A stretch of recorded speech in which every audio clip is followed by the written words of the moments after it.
In today's take, I want to talk about the Los Angeles Clippers, and I want to talk about something that could be an Achilles heel for them going through the season. And before we get into that, though, please like, subscribe, also hit the notification bell just so you get the newest and the bonus content first. We put out content every day, so you won't miss any content here. Let's just go ahead and jump right into this. So we saw the Clippers lose pretty embarrassing last night. They had no energy. They really, or should I say, let me just make this excuse for them. They had no energy. They couldn't have had no energy, because what we saw last night against a team that is arguably probably the worst team in the NBA, which is the New Orleans Pelicans, without Zion Williamson, the Clippers laid an egg. They made some mistakes and turnovers, and they had some issues in regards to scoring efficiency that really held them back. And, when you look at these last two games, it was a couple games ago when they were playing the Spurs. I think that was the night they were playing the Spurs. I said, I want to look at their next 5 games and see exactly how they fare. They can't go 1-4 and 2-3 in the next 5 games after that 7-game winning streak. Because when you go on a 7-game winning streak like that, you're putting yourself up there as a contender or a playoff type caliber team, saying that you're good enough to, play at that level, even without your best player in Kawhi Leonard. But now these last 2 games, specifically against the Grizzlies and the Pelicans, we've seen different. We've seen otherwise of the Clippers. We've seen miscues on defense, and we've seen blown assignments, and we've seen poor shooting selection. And honestly, we've always seen this from the Clippers, but, these last 2 games have really been horrible to look at, and really, really tough if you're, a part of Clipper Nation, if you're a Clippers fan, because it's really atrocious looking basketball. And I want to say, what the hell is Tyronn Lue doing? He has to find a way to get the better matchups of, the both teams on the floor. He has to find a way to get the best matchups out of his situation, because he has the more talented team.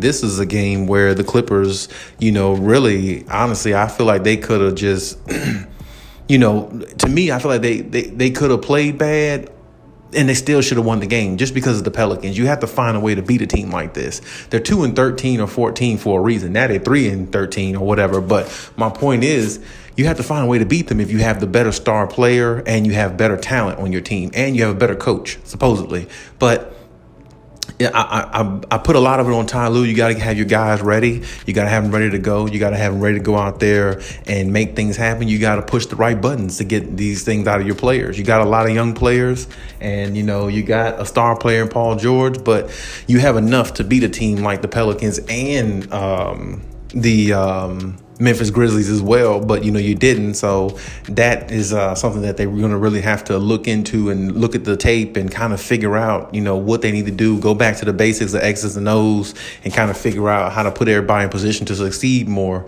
and get the best out of everybody. But the main thing I wanted to speak on in regards to this was what could really be their Achilles heel, honestly, could be the Clippers as a road team. We need to pay attention, honestly, this whole season, pretty much how their road record is going to look. Because a lot of those games in the 7-game winning streak was predominantly at home.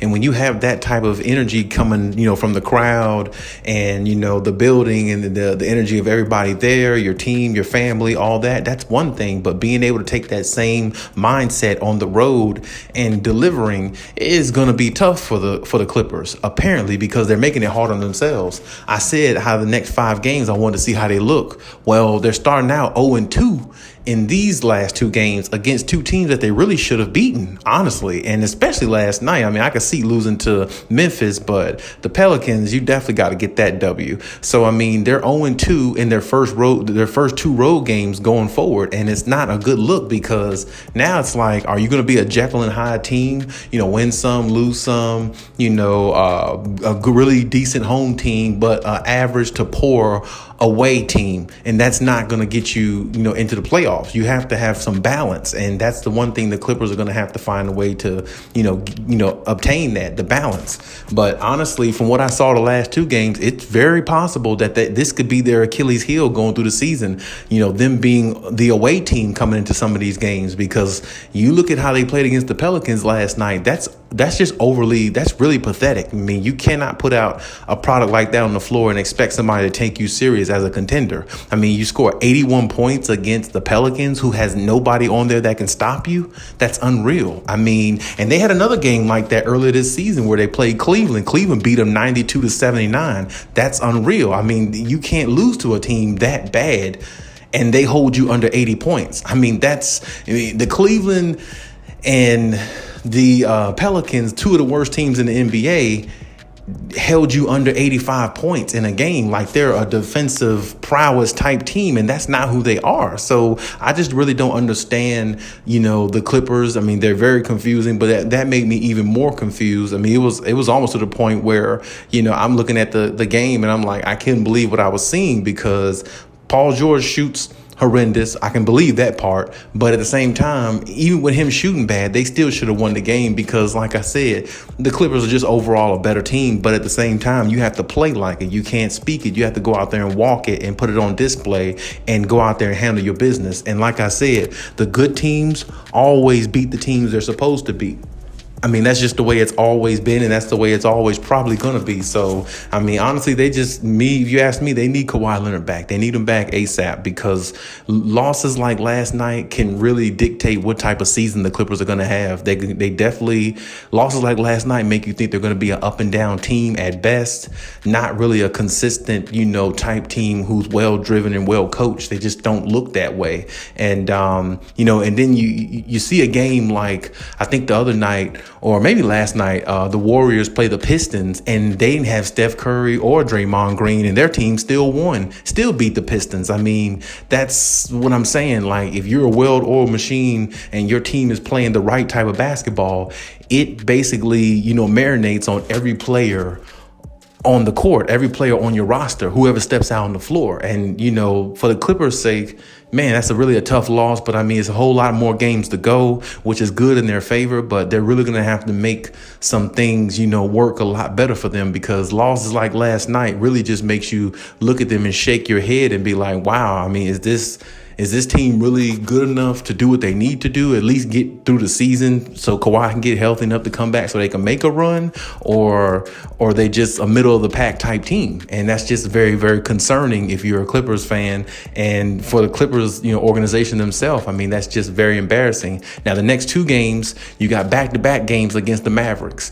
And now the Mavericks might not have Luka one of those games, but from what I saw last night against the Pelicans, it might not matter. I mean, honestly, it's possible the Clippers might lose both games against the Dallas Mavericks without Luka, because I would say the Mavericks, even without Luka, is still better than the Pelicans without Zion Williamson. So, I mean, it's really a bad look. But like I said, the Clippers got time to rectify it, but only time will tell whether they can. Only time will tell whether they'll be more efficient. Only time will tell whether, Ty Lue pulls the right strings. And another thing I have to mention, what I'm really upset about Ty Lue, in regards to Ty Lue, is, Brandon Boston is not getting the shine. He's not getting the playing time he should. I feel like he should be getting more. He should be looked at. He should be one of those primary young features that he brings off the bench, because honestly, what I've seen this year from Terrence Mann so far, I haven't been overly impressed. But I mean, maybe, he's got time to do more things in this season. I'm waiting for him to have a breakout game. He's not had it yet. And he's had, some games I've seen him have the green light in some of these games, and he just didn't take advantage of it. So, if he's not going to play up to the level of expectation that he played last year in the playoffs, well, put Brandon Boston in there, let him get some more run. Maybe even Jay Scrubb, put somebody in there who can, help out. I mean, who's going to go in there and play the way they're supposed to. I'm not saying replace Terrence Mann. No, I'm not saying that, but put somebody else in there with him that can maybe encourage him and get him going. If he has Brandon Boston coming off the bench with him, Brandon Boston hits his first 2-3 shots. Well, that can get Terrence Mann going, get his blood going a little bit. Maybe he'll hit 2 or 3 shots. Sometimes just encouragement from other players really helps the rotation and how a team plays overall, makes them a well-rounded team. So to me, I would like to see Ty Lue play Brandon Boston and maybe Jay Scrubb as well. When, if of course, if one of those guys are unhealthy or something like that, and the Clippers are not saying their health status or something, that's one thing. But if they're healthy, I would like to see them two guys definitely get a run, because I definitely think they can contribute in ways that the Clippers, don't have now. They could be another weapon, a valuable weapon coming off the bench. But I mean, hey, that's up to Ty Lue, and we have to see how that goes and see how the Clippers fare. But hey, that's my take on the situation. Leave any comments in the comment section as always. And hey, Khaliis out.